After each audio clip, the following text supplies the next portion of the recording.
Hello, good morning, dear students. Hope you all doing well. Now we are 6, that is molecular basis of inheritance, and in this chapter we already completed our topics like DNA fingerprinting, human genome project, regulation of gene, the DNA, the search of genetic material, the experiment given by Frederick Griffith. Now today we are going to discuss about the RNA world. Before starting RNA world, we have to know about the experiment given by Hershey and Chase. After the experiment of Frederick and Griffith, in this to identify the genetic material is DNA. This experiment properly shows what is the genetic material. So you have to focus on it.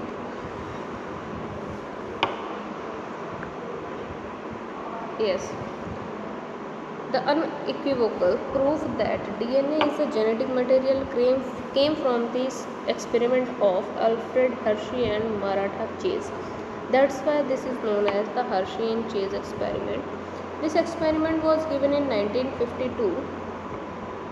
They worked with the viruses that infect bacteria called bacteriophage. As we already know, what do you mean by bacteria? They are the bacteria eater. They are one type of virus who killed the bacteria. Okay, so the quality of bacteria are that they are having the quality to destroy the DNA of to destroy the nucleic acid of the bacteria. So that's why they are known as the bacteria eater. The bacteriophage attaches to the body of the bacteria and its genetic material then enters in the bacterial cell. The bacterial cell treats the viral genetic material as if it was its own and subsequently manufactures more virus particles. Hershey Chase worked to discover whether it was a protein or DNA from the viruses that enters the bacteria. So इन्होंने हर्षी और chase ने ये चीज़ identify की कि ये जो अंदर bacterial cell के अंदर बैक्टीरियोफेज का स्ट्रक्चर आपने देखा है, that is basically that type of structure, tadpole shape structure, और ये क्या करता है बैक्टीरियल सेल से अटैच होकर के अपना जेनेटिक मटेरियल इसके अंदर रिलीज़ करके इसके जो पार्ट्स होते हैं जेनेटिक मटेरियल के न्यूक्लिक एसिड के उसको डिस्ट्रॉय कर देता है. अब ये चीज़ इन लोगों को नहीं पता है कि इस प्रोसेस को डिस्ट्रॉय करने के लिए, इस न्यूक्लिक एसिड को डिस्ट्रॉय करने के लिए क्या यहाँ पर बैक्टीरियोफेज का प्रोटीन पार्टिकल एंटर कर रहा है, मोस्ट इम्पॉर्टेंट है, या फिर न्यूक्लिक एसिड या डीएनए. ये चीज़ हम इसमें पता करेंगे. दे ग्रेव सम वायरसेस. अब इन्होंने क्या करा, कुछ वायरसेस को प्रोड्यूस करने की मीडियम फॉर्म किया that contain radio active phosphorus and some other are having the radio active sulphur. दो कैटेगरीज के वायरसेस को इन्होंने जर्मिनेट किया. Then viruses grown in the presence of radio active that are positive phosphorus. You can see are positive phosphorus, इसमें एक उन्होंने grow किया. Radio active phosphorus content radio active DNA but not radio active protein. इनका DNA तो radio active था मगर protein जो था उसका नॉन रेडियो एक्टिव था. ठीक है, ये आपको ध्यान में रखना है क्या कि जो उन्होंने वायरस रेडियो एक्टिव फॉस्फोरस से रिलेटेड जो वायरस उन्होंने ग्रो किया था उसका जो डीएनए था वो तो रेडियो एक्टिव था बट जो उसकी शीट थी, प्रोटीन कोड था, वो नॉन रेडियो एक्टिव था. Okay, the similar viruses grown on the radio active sulphur. जो रेडियो एक्टिव सल्फर में ग्रो हुए थे they are having the radio active protein code but do not have radio active DNA. एक में radio active DNA जो है वो active था, एक में जो प्रोटीन कोड था वो एक्टिव था. सल्फर में प्रोटीन कोड एक्टिव, आप यहाँ से याद कर सकते हैं सल्फर में क्या था, प्रोटीन कोड एक्टिव, बट जो फॉस्फोरस था उसका जो डीएनए था वो पार्टिकल जो था वो एक्टिव था. Now move ahead. Radioactive phages were allowed to attach on E coli bacteria. अब उन्होंने सबसे पहले जो एक्सपेरिमेंट किया था that is based on the E coli bacteria, that it is Escherichia coli bacteria, that is also known as colon bacteria. Then as the infection proceed, जैसे जैसे infection proceed हुआ उसमें the viral coats were removed from the bacteria by agitating them in a blender. जो उनके viral codes थे, जो protein codes के बने हुए थे, वो ब्लेंडर में जो ब्लेंडिंग करने के टाइम क्या हुए थे, वो रिमूव हो गए थे। The virus particles were separated from the bacteria bye spinning them in centrifuge. Centrifugation जो प्रोसेस होती है, रोटेशन की होती है, एक मशीन लगी होती है, वो रोटेट करती है प्रॉपर तरीके से किसी भी सॉल्यूशन को। तो bacteria which was infected with viruses that had radio active DNA, which one is having radioactive DNA, that are the phosphorus, were radioactive, indicating that DNA was the material that passed from the viruses into the bacteria। अब उसमें क्या था, protein code तो हट गया था जो कि नॉन रेडियोएक्टिव था, जो मूव करा उसके अंदर वो प्रॉपर क्या था, nucleic acid, that is DNA।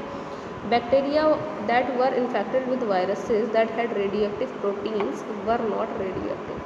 जो उनके प्रोटीन्स थे, कोड जो था उसका प्रोटीन का बना था और इसके अंदर क्या था, एक्टिव DNA। फॉस्फोरस की अगर हम बात करें तो DNA क्या था, एक्टिव था, इसका प्रोटीन कोड इनएक्टिव था।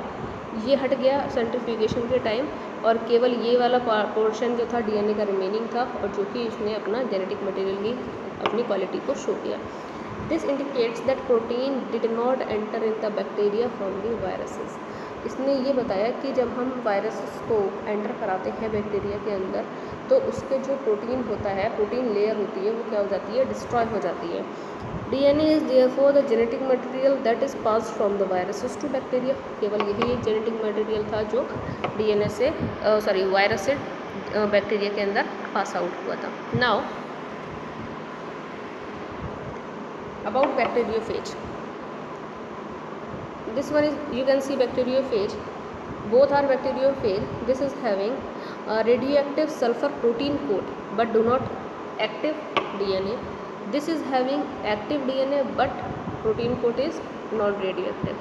So you can see very well the first process is known as infection. Infection में क्या होता है, ये इसको इंजेक्ट करके बैक्टीरिया अपने टेल फाइबर्स के थ्रू इंजेक्ट करके बैक्टीरियल सेल्स में एंटर करता है, उसको इंजेक्ट करके अपने DNA मटेरियल को जो है वो इंजेक्ट करने के लिए रेडी होता है। You can see this one, the protein coat is active, in this the protein coat is active but do not DNA. You can see in this phosphorus the DNA is active, not the protein coat. The first process is infection. The second one is the blending process. Blending process में क्या होता है, ये अपने अंदर के nucleic acid को properly इनके अंदर रिलीज़ कर देते हैं। रिलीज़ करने के बाद क्या होता है, क्वालिटी आप देख सकते हैं, द प्रोसेस ऑफ सेंट्रीफ्यूगेशन, जो नॉन एक्टिव प्रोटीन होता है वो डिस्ट्रॉय हो जाता है, केवल जेनेटिक मटेरियल ही रिमेनिंग रहता है। You can see no radio active sulphur detect into cell, इसमें कोई भी फंक्शन शो नहीं कर रहा है। Radio active cell detect in supernatant, क्यों, क्योंकि इसका जो जेनेटिक मटेरियल है वो एक्टिव था ही नहीं, जिसकी वजह से नॉन रेडियो एक्टिव प्रॉपर जो पोजीशन है इसने यहाँ पर शो करी।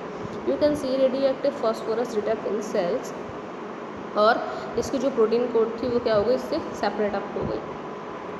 सो हर्शी एंड चेज एक्सपेरिमेंट में क्या था, properties of genetic material DNA versus RNA। This one is the next point, next topic.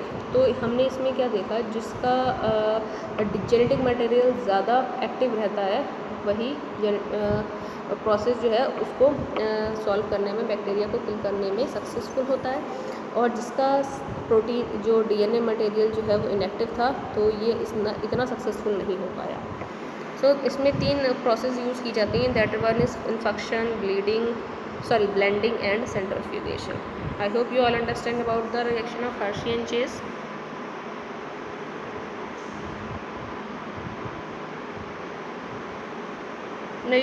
Here we are going to discuss DNA versus RNA. Which one is the most important genetic material? That is DNA और RNA. According to me जो DNA और RNA है दोनों ही protein synthesis के लिए बहुत ही necessary होते हैं। But according to foregoing discussion it is clear that the debate between proteins, viruses, DNA and genetic material was inequivalent locally resolved from Hershey Chase experiment. इसमें आपको ये पता चल गया कि प्रोटीन और डीएनए की बात करी जाए तो DNA is a active material, but अगर बात करी जाए आरएनए की तो both are work as in same manner. You can see in some viruses, like if we talk about the RNA virus, this is one type of genetic material, for example tobacco mosaic virus and QB bacteriophage. Answer क्या था? Answer to some questions such as why DNA is predominant genetic material whereas RNA performs the minimum function of messengers and adapter to have the to found the difference between chemical structures of two nucleic acid molecules। अब आप इसमें बता सकते हैं क्यों DNA को genetic material के form में इंक्लूड कर दिया गया और आरएनए को केवल एक तरीके का अडाप्टर मैसेंजर और अडाप्टर की फॉर्म में इसको रखा गया। क्यों? क्योंकि जो आरएनए के टाइप्स हैं वो प्रोटीन सिंथेसिस के फॉर्मेशन में बहुत ही ज़्यादा नेसेसरी हैं। If the DNA is not required, अगर डीएनए की एब्सेंस में ये प्रोसेस होगी तो सक्सेसफुल नहीं हो पाएगी। That's why DNA is known as the genetic material. Okay, now a molecule that can act as a genetic material must fulfill the following criteria. That type of criteria, it should be able to generate its replica। DNA के अंदर quality होती है अपने जैसे दूसरे DNA को develop करने की। वो क्या करते हैं अपने स्ट्रैंड से अपने कुछ सेगमेंट से क्या कर सकते हैं नया डीएनए फॉर्म कर सकते हैं, मगर आरएनए के अंदर ये क्वालिटी नहीं होती है। दूसरी चीज़, it should chemically and structurally be stable. क्यों? Due to the presence of phosphorus. जो हमने देखा था उसको स्ट्रक्चर जो था वो बहुत ही ज़्यादा रिजिड था, स्ट्रॉन्ग है और स्टेबल है, और जहाँ पर आरएनए है वो फॉस्फोरस की एब्सेंस की वजह से क्या होता है वो इतना रिजिड और स्टेबल नहीं होता है। तीसरी क्वालिटी क्या होती है? It should provide the scope for slow changes. Mutation की प्रोसेस होती है इसके अंदर that are required for evolution. जो हमें नई स्पीशीज़ मिलती हैं एवोल्यूशन के थ्रू, तो उसका जो main basic genetic material reasonable होता है that is the DNA. Now the next one is it should be able to express itself in the form of Mendelian characters। Mendelian characters को में इसको include कर दिया गया है क्योंकि DNA is a genetic material. उसने नई स्पीशीज़ को नई जीन्स के फॉर्मेशन में जो डीएनए ने पार्टिसिपेशन किया दैट इज़ मोस्ट इंपॉर्टेंट उसके कैरेक्टरिस्टिक फीचर्स को एक्सप्रेस करने के लिए। Okay, now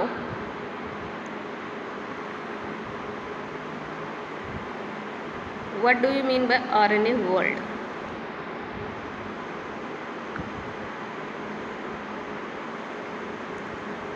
We are going to discuss about RNA world. As we know, the full form of RNA is ribonucleic acid. Ribonucleic acid. Okay. The components of ribonucleic acid is they are same as DNA, but little bit difference in pyrimidines. You can see the nitrogenous base is found in it, sugar found in it. Which type of sugar? That is ribo sugar, but do not present the phosphorus. तो इसमें phosphorus जो है वो present नहीं होता है। Now if we talk about their nitrogenous bases, they are two type nitrogenous basis.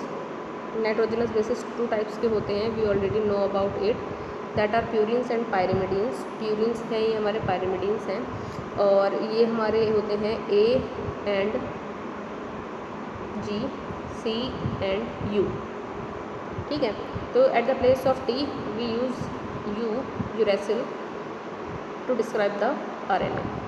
So the bonding between purine and pyrimidine is adenine join with U with double bond, C join with G with triple bond. That is the basic fundamental feature of this character. So before foregoing discussion, an immediate question is that which is the first genetic material? As we already know, the first genetic material is always RNA. क्यों? That is not so much stable and found in the unicellular organisms। जैसे जैसे body rigid और complex होती गई, stable genetic material का जो formation है तभी से स्टार्ट हुआ। तो we shall highlight some of the facts and points. इसमें हमने क्या करना है RNA was the first genetic material. As I already told you, there is now enough evidence to suggest that essential life process such as metabolism, translation, splicing, तो इन सब चीज़ों में क्या होता है, RNA का बहुत ही मेन रोल जो है वो प्ले करता है. Evolved around RNA. Types of RNA की बात करें, they are having 3 types of RNA: mRNA, tRNA and rRNA. mRNA is known as messenger RNA, tRNA is known as transfer RNA, rRNA is known as ribosomal RNA. ये तीनों ही जो है वो protein formation में बहुत ही ज़्यादा अपना जो है रोल प्ले करते हैं. ना RNA act as a catalyst, use to act as a catalyst की तरह फंक्शन करता है, जो कि प्रोसेस करने में हेल्प करता है किसकी, ट्रांसक्रिप्शन एंड ट्रांसलेशन की प्रोसेस में, जिसमें DNA जो है वो किस में कन्वर्ट होने वाला होता है, that is converted into mRNA with the help of messenger RNA. Okay, ये कैटलिस्ट की तरह फंक्शन करता है. Without in the absence of mRNA the process of the language of DNA is not able to translate into RNA, not ready to transcript this process to form the protein. So RNA begins in a catalyst RNA being as a catalyst was reactive and hence unstable. Therefore DNA has evolved from RNA with a chemical modification that make it more stable. और DNA के अंदर क्या होता है, quality होती है उसके अंदर फॉस्फोरस की प्रेजेंस की वजह से वो बहुत ही ज़्यादा उसका मॉडिफिकेशन, केमिकल मॉडिफिकेशन जो उसका स्ट्रक्चर होता है, जिन जिन केमिकल्स के थ्रू मिल करके वो बनता है. कौन कौन से chemicals, hydrogen, oxygen, carbon, nitrogen and phosphorus, ये सभी चीज़ों से मिलकर बनता है. That's why it is more stable then the RNA.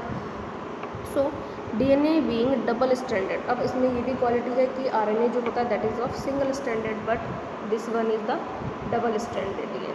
You already know about it very well. Stand further resist changes by involving a process of repair.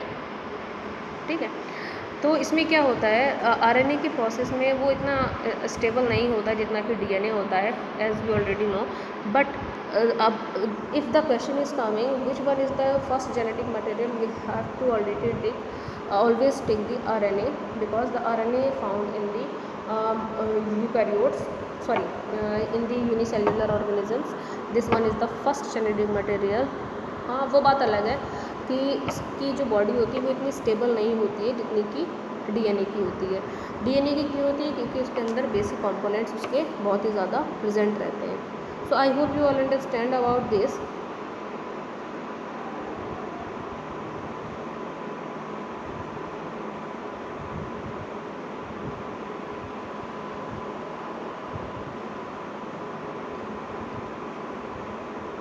सो ये वाला experiment एक बार फिर से इसको रिवाइज कर लेते हैं कि इसमें जो दो तरीके के बैक्टीरियोफेज का यूज़ किया.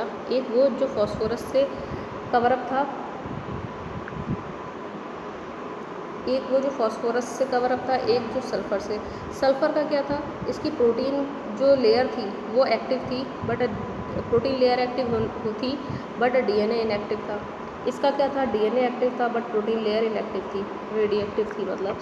सो जब मेन फंक्शन क्या था, जब सेंट्रीफ्यूगेशन की प्रोसेस हुई, तो सेंट्रीफ्यूगेशन की प्रोसेस में क्या होता है, always protein coat get detached और डिस्ट्रॉय हो जाता है. केवल जेनेटिक मटेरियल जो उनके अंदर प्रेजेंट रहता है वायरसेस के अंदर, वही रिमेनिंग रहता है. Okay, so we have to discuss that